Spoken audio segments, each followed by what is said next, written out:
Contoh dataran rendah di Indonesia dan pemanfaatannya. Dataran rendah di Karawang, Jawa Barat sebagai pusat industri. Dataran rendah Jakarta sebagai pusat perkantoran dan perdagangan. Dataran rendah Semarang dimanfaatkan untuk perikanan. Dan dataran rendah Sumatera sebagai perkebunan kelapa sawit. Karakteristik ruang yang ketiga ada dataran tinggi. Apa itu dataran tinggi?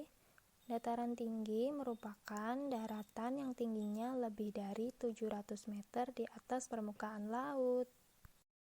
Dataran tinggi dimanfaatkan sebagai lahan pertanian, perkebunan, peternakan, dan lain-lain.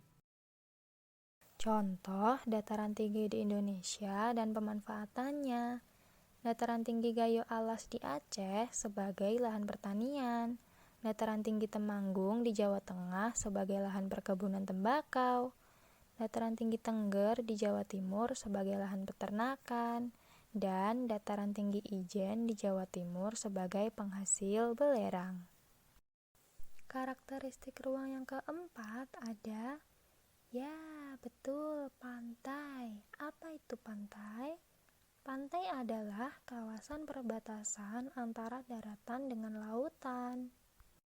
Pantai dimanfaatkan sebagai tempat wisata, perdagangan, olahraga, industri, dan lain-lain.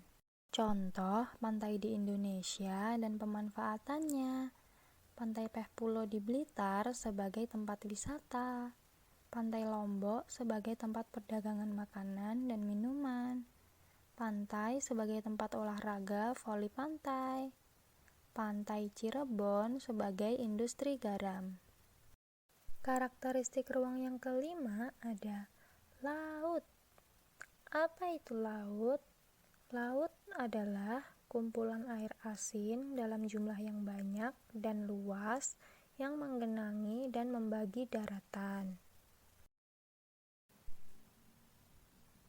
Laut dimanfaatkan sebagai jalur transportasi, jalur perdagangan, tempat olahraga, dan lain-lain. Contoh laut di Indonesia dan pemanfaatannya.